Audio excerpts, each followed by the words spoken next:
Proactive inflation management has helped keep inflation within the policy band. Now, the global context, Honorable Speaker, sir. Geopolitically, global affairs are becoming more complex and challenging with wars and conflicts.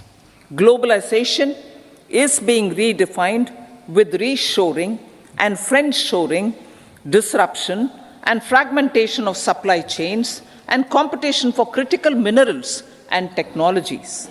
A new world order is emerging after the COVID pandemic. India assumed the G20 presidency during very difficult times for the world. The global economy was going through high inflation, high interest rates, low growth, very high public debt, low trade growth, and climate changes. The pandemic has led to a crisis of food, fertilizer, fuel, and finances for the world, while India successfully navigated its way. The country showed the way forward and built consensus on solutions for those global problems. The recently announced India-Middle East-Europe economic corridor is a strategic and economic game changer for India and others. In the words of Honorable Prime Minister, the corridor, and I quote, will become the basis of world trade for hundreds of years to come, and history will remember that this corridor was initiated on Indian soil. Unquote. Vision for Vikasit Bharat. Our vision for Vikasit Bharat is that of prosperous Bharat in harmony with nature, with modern infrastructure, and providing opportunities for all citizens and all regions to reach their potential. With confidence arising from strong and exemplary track record of performance and progress, earning Sabka Vishwas, the next 5 years will be years of unprecedented development and golden moments to realize the dream of developed India by 2047. The trinity of demography, democracy, and diversity backed by Sabka Prayas has the potential to fulfill aspirations of every Indian. As Honorable Prime Minister in his Independence Day address to the nation mentioned, I quote, there is no dearth of opportunities, as many opportunities as we want. The country is capable of creating more opportunities. Sky is the limit, unquote. Strategy for Amrit Kal. Our government will adopt economic policies that foster and sustain growth, facilitate inclusive and sustainable development, improve productivity, create opportunities for all, help them enhance their capabilities, and contribute to generation of resources to power investments and fulfill aspirations. Guided by the principle, reform, perform, and transform, the government will take up next generation reforms and build consensus with the states and stakeholders for effective implementation. It is an important policy priority for our government to ensure timely and adequate finances, relevant technologies, and appropriate training for the micro, small, and medium enterprises, MSMEs, to grow and also compete globally. Orienting the regulatory environment to facilitate their growth will be an important element of this policy mix. Aligning with the Panchamrit goals, our government will facilitate sustaining high and more resource-efficient economic growth.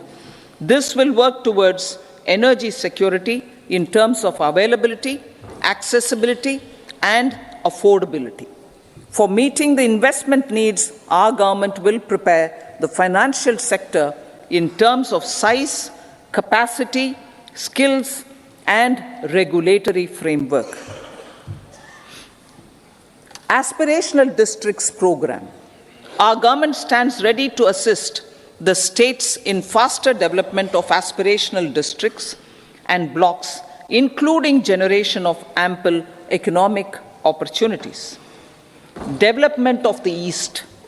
Our government will pay utmost attention to make the eastern region and its people a powerful driver of India's growth.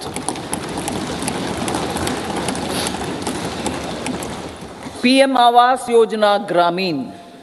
Despite the challenges due to COVID, implementation of PM Awas Yojana Gramin continued, and we are close to achieving the target of 3 crore houses.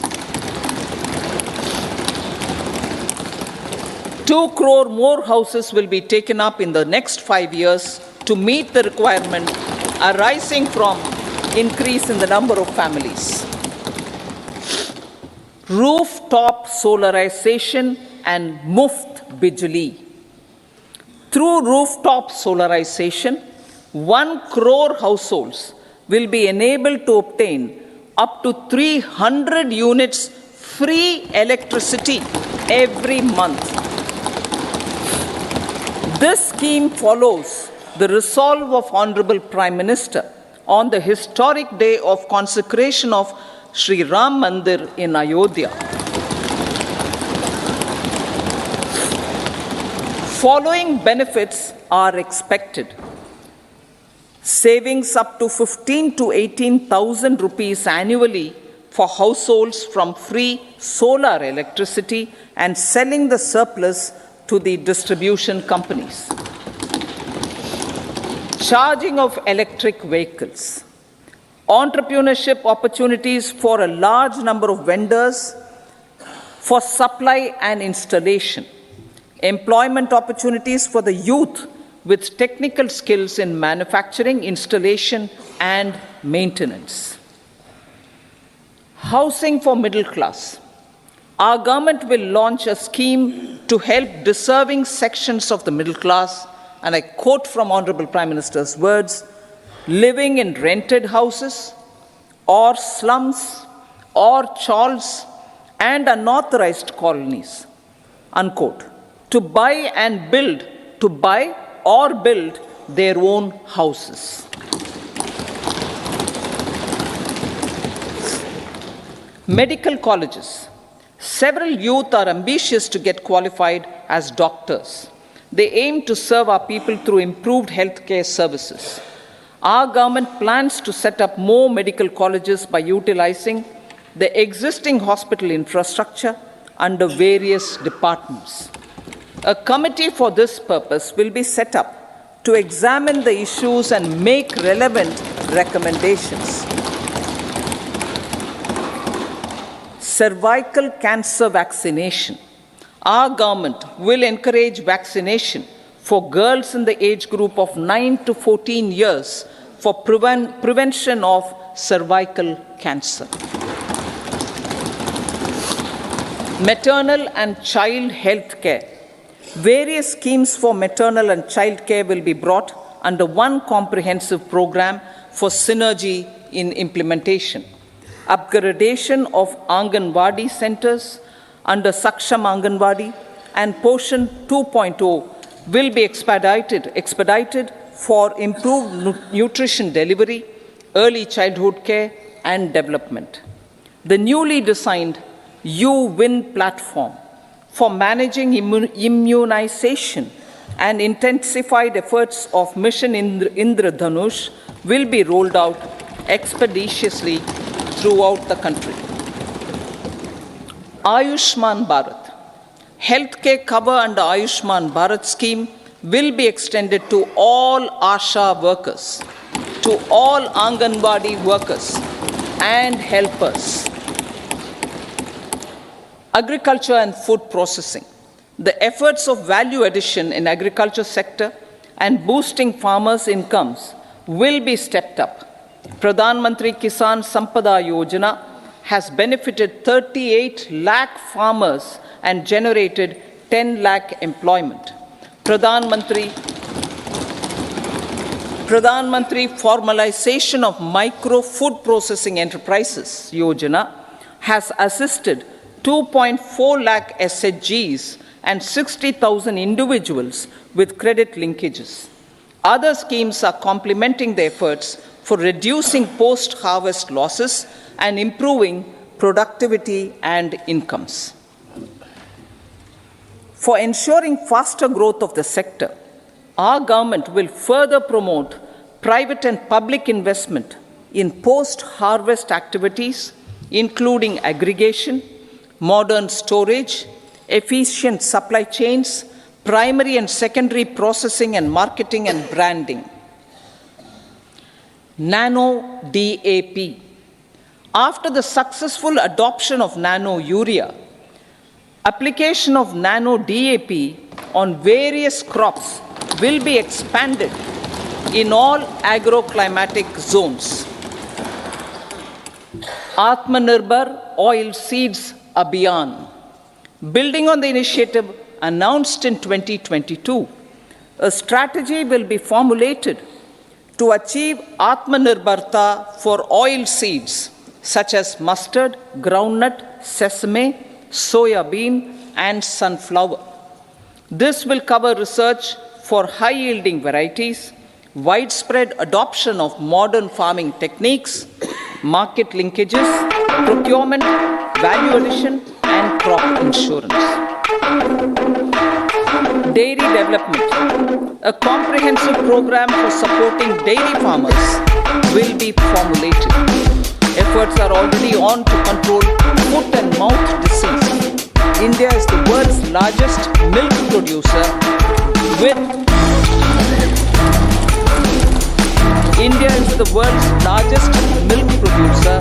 but with low productivity of milch animals. The program will be built on the success of existing schemes such as Rashtriya Gokul Mission, National Livestock Mission, and infrastructure development funds for dairy processing and animal husbandry. Matsya Sampada. It was a government which set up a separate department for fisheries, realizing the importance of assisting fishermen. This has resulted in doubling of both inland and aquaculture production. Seafood exports since 2013-14 has also doubled. Implementation of Pradhan Mantri Matsya Sampada Yojana will be stepped up to 1. Enhance aquaculture productivity from existing 3 to 5 tons per hectare. 2. Double exports to 1 lakh crore rupees, and 3. Generate 55 lakh employment opportunities in the near future. 5 integrated aqua parks will also be set up. Lakpati Didi.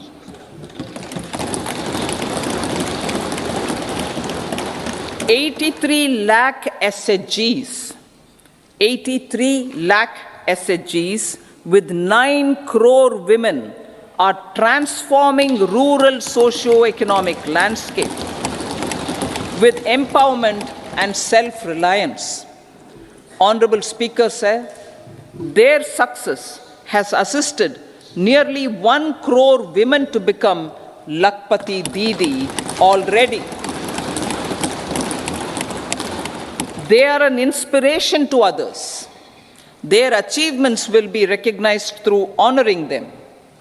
Buoyed by the success, it has been decided to enhance the target for Lakpati Didi from 2 crores to 3 crores.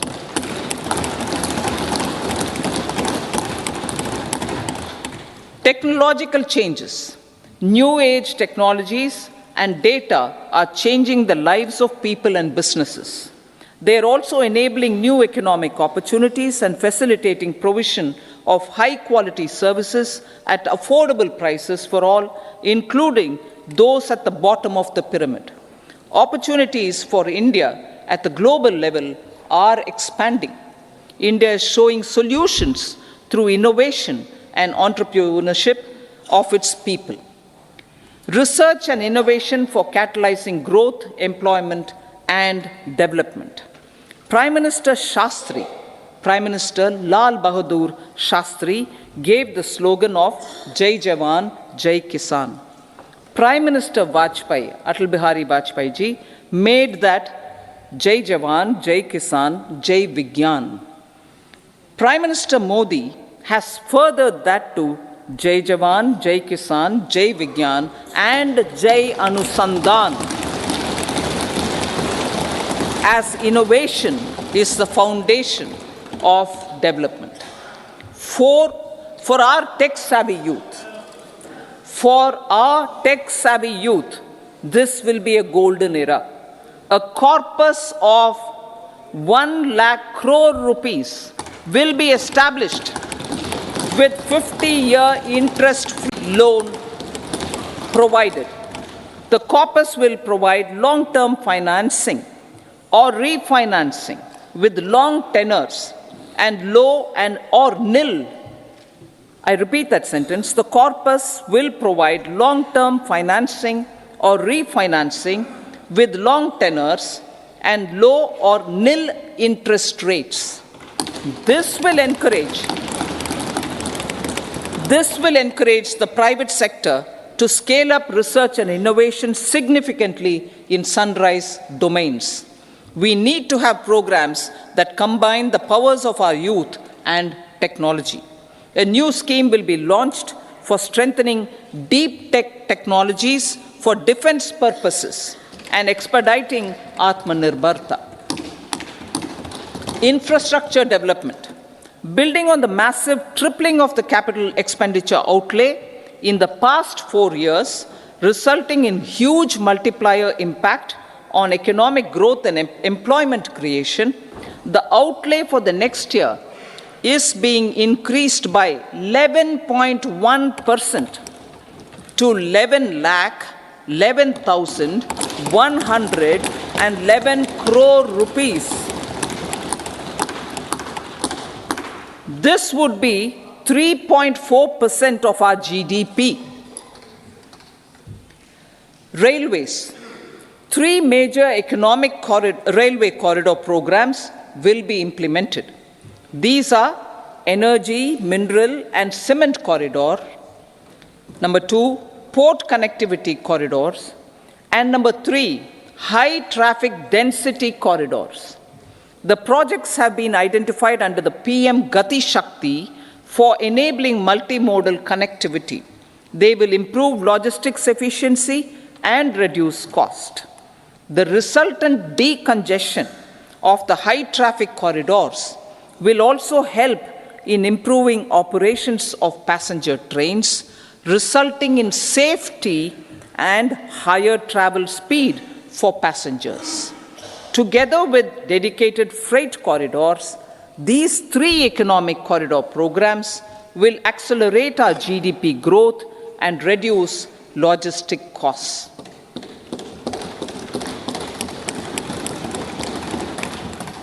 40,000 normal rail bogies will be converted to Vande Bharat standards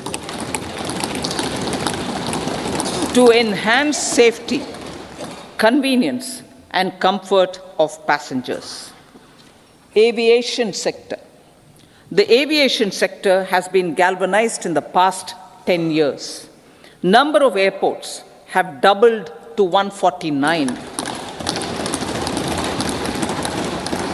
Rollout of air connectivity to Tier 2 and Tier 3 cities under UDAN scheme has been widespread. 517 new routes are carrying 1.3 crore passengers. Indian carriers have proactively placed orders for over 1,000 new aircrafts. Expansion of existing airports and development of new airports will continue expeditiously. Metro and Namo Bharat. We have a fast expanding middle class and rapid urbanization is taking place. Metro rail and Namo Bharat can be the catalyst for the required urban transformation. Expansion of these systems will be supported in large cities, focusing on transit-oriented development. Green energy. Towards meeting our commitment for net zero by 2070, the following measures will be taken. Viability gap funding will be provided for harnessing offshore wind energy, potential for initial capacity of 1 gigawatt.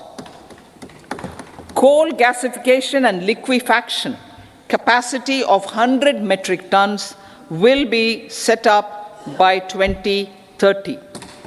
This will also help in reducing imports of natural gas, methanol, and ammonia. Phased mandatory blending of compressed biogas in compressed natural gas for transport and piped natural gas for domestic purposes will be mandated. Financial assistance will be provided for procurement of biomass aggregation machinery to support collection. Electric vehicle ecosystem. Our government will expand this and strengthen the e-vehicle ecosystem by supporting manufacturing and charging infrastructure. Greater adoption of e-buses for public transport networks will be encouraged through payment security mechanism. Biomanufacturing and biofoundry. For promoting green growth, a new scheme of biomanufacturing and biofoundry will be launched. This will provide environment-friendly alternatives such as biodegradable polymers, bioplastics, biopharmaceuticals, and bioagri-inputs. This scheme will also help in transforming today's consumptive manufacturing paradigm to the one based on regenerative principles. Blue Economy 2.0.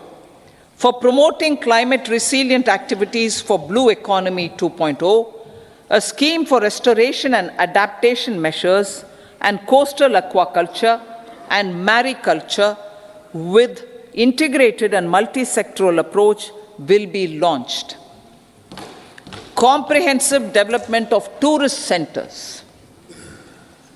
The success of organizing G20 meetings in 60 places presented diversity of India to global audience. Our economic strength has made the country an attractive destination for business and conference tourism. Our middle class also now aspires to travel and explore. Tourism, including spiritual tourism, has tremendous opportunities for local entrepreneurship.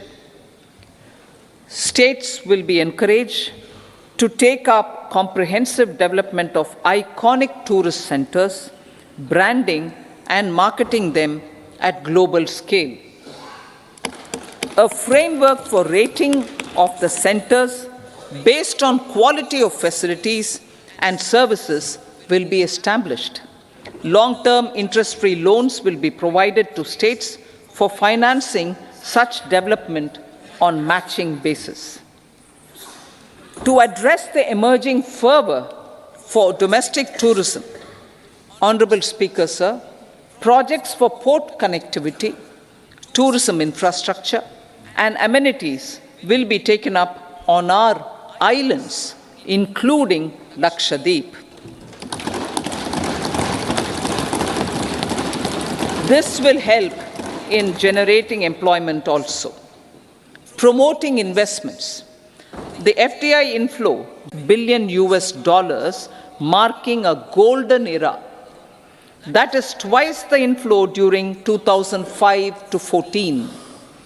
For encouraging sustained foreign investment, we are negotiating bilateral investment treaties with our foreign partners in the spirit of First Develop India. FDI is First Develop India. Reforms in the states for Vikasit Bharat. Many growth and development enabling reforms are needed in the states for realizing the vision of Vikasit Bharat. A provision of 75,000 crore rupees as 50-year interest-free loan is proposed this year to support those milestone-linked reforms by the state governments. Societal changes. The government will form a high-powered committee for an extensive consideration of the challenges arising from fast population growth and demographic changes.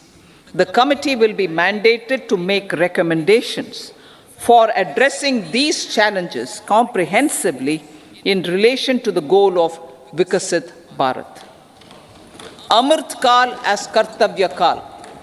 Our government stands committed to strengthening and expanding the economy with high growth and to create conditions for people to realize their aspirations. Honorable Prime Minister, in his Independence Day address to the nation in the 75th year of our Republic, said, and I quote, "We commit ourselves to national development with new inspirations, new consciousness, new resolutions as the country opens up immense possibilities and opportunities. It is our Kartavya Kal." Unquote. Every challenge of the pre-2014 era was overcome through our economic management and our governance. These have placed the country on a resolute path of sustained high growth. This has been possible through right policies, true intentions, and appropriate decisions. In the full budget in July, Honorable Speaker, our government will present a detailed roadmap for our pursuit of Vikasit Bharat.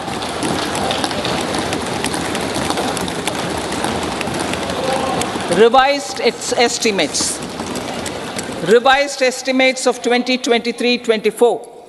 The revised estimate of the total receipts other than borrowings is 27.56 lakh crores of rupees, of which the tax receipts are 23.24 lakh crore rupees. The revised estimate of total expenditure is 44.90 lakh crore rupees. The revenue receipts at 30.03 lakh crore rupees are expected to be higher than the budget estimate, reflecting strong growth momentum and formalization in the economy.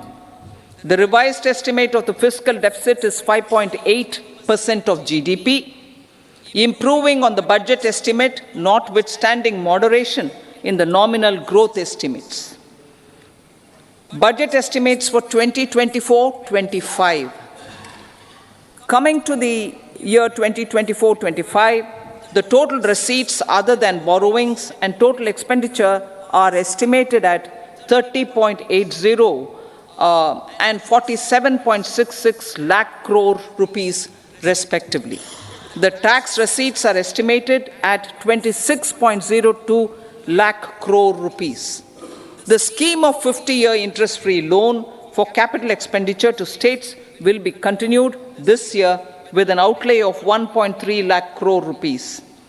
We continue on the path of fiscal consolidation, as announced in my budget speech of 2021-22, to reduce fiscal deficit below 4.5% by 25-26. The fiscal deficit in 2024-25 is estimated to be 5.1% of GDP, adhering to that path.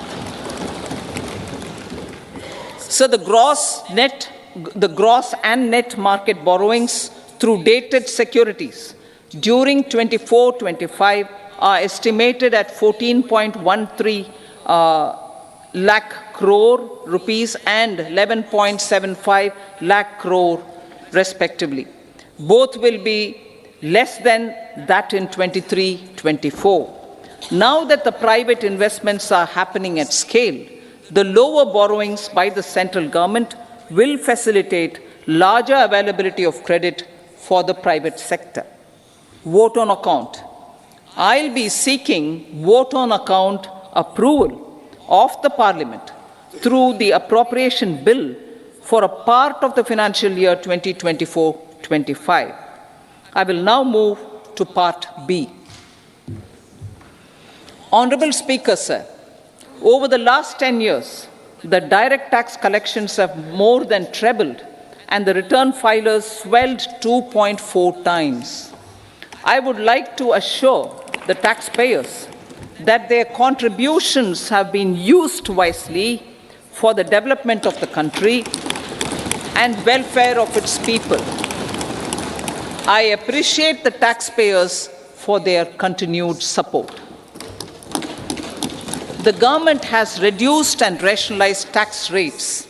Under the new tax scheme, there is now no tax liability for taxpayers with income up to 7 lakh rupees, up from 2.2 lakh rupees in the financial year 2013-14.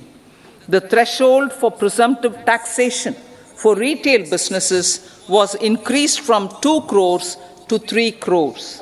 Similarly, the threshold for professionals eligible for presumptive taxation was increased from 50 lakh rupees to 75 lakh rupees. Also, corporate tax rate was decreased from 30% to 22% for existing domestic companies and to 15% for certain new manufacturing companies. Honourable Speaker, sir, in the last 5 years, our focus has been to improve taxpayer services. The age-old jurisdiction-based assessment system was transformed with the introduction of faceless assessment and appeal, thereby imparting greater efficiency, transparency. A new Form 26AS and pre-filling of tax returns have made filing of tax returns simpler and easier. Average processing time of returns has been reduced from 93 days in the year 2013-14 to a mere 10 days this year, thereby making refunds faster. Indirect taxation. By unifying the highly fragmented indirect tax regime in India, the GST has reduced the compliance burden on trade and industry. The industry has acknowledged the benefits of GST. According to a recent survey conducted by a leading consulting firm, 94% of industry leaders view the transition to GST as largely positive. According to 80% of the respondents, it has led to supply chain optimization, as elimination of tax arbitrage and octroi has resulted in disbanding of checkposts at the state and city boundaries. At the same time, tax base of GST more than doubled, and the average monthly gross GST collection has almost doubled to 1.66 lakh crores this year. States too have benefited.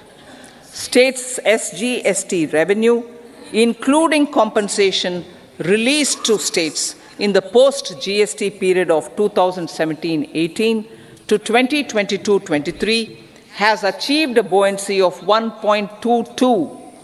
In contrast, the tax buoyancy of state revenues from subsumed taxes in the pre-GST 4-year period of 2012-13 to 2015-16 was a mere 0.72. The biggest beneficiaries are consumers, as reduction in logistic cost and taxes have brought down prices of most goods and services. We have taken a number of steps in customs to facilitate international trade. As a result, the import release time declined by 47% to 71 hours at inland container depots, by 28% to 44 hours at air cargo complexes, and by 27% to 85 hours at seaports over the last 4 years, since 2019, when the national time release studies were first started. Tax proposals. As for tax proposals, in keeping with the convention, I do not propose to make any changes relating to taxation and propose to retain the same tax rates for direct and indirect taxes, including import duties. However, certain tax benefits to startups and investments made by sovereign wealth or pension funds, as also tax exemption on certain income of some IFSC units, are expiring on 31/3/2024. To provide continuity in taxation, I propose to extend the date to 31/3/2025. Moreover, in line with our government's vision to improve ease of living and ease of doing business, I wish to make an announcement to improve taxpayers' services. There are a large number of petty, non-verified, non-reconciled, or disputed direct tax demands, many of them dating as far back as 1962, which continue to remain on the books, causing anxiety to honest taxpayers and hindering refunds of subsequent years. Honorable Speaker, sir, I propose to withdraw such outstanding direct tax demands up to 25,000 rupees pertaining to the period up to financial year 2009-10 and up to 10,000 rupees for financial years 2010-11 to 2014-15. This is expected to benefit about 1 crore taxpayers. 1 crore taxpayers would benefit out of this. Economy then and now. In 2014, when our government assumed the reins, the responsibility to mend the economy step by step and to put the governance systems in order was enormous. The need of the hour was to give hope to the people, to attract investments, and to build support for the much-needed reforms. The government did that successfully, following our strong belief of nation first. The crisis of those years has been overcome, and the economy has been put firmly on a high, sustainable growth path with all-round development. It is now appropriate to look at where we were then. I repeat, it is now appropriate to look at where we were then till 2014 and where we are now, only for the purpose of drawing lessons from the mismanagement of those years. The government will lay a white paper on table of the House.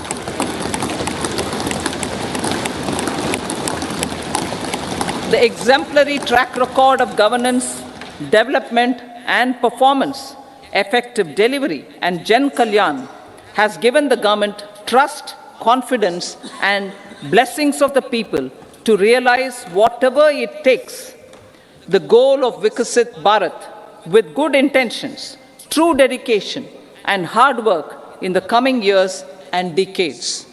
With this, Honorable Speaker, I commend the interim budget to this august House. Jai Hind.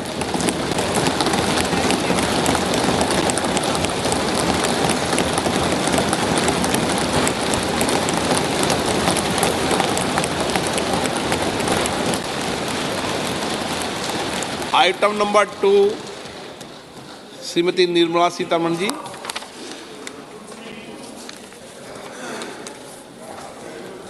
So, with your permission, I rise to lay on the table the following statements under Section 3(1) of the Fiscal Responsibility and Budget Management Act 2003, Medium-Term Fiscal Policy cum Fiscal Policy Strategy Statement and Macroeconomic Framework Statement.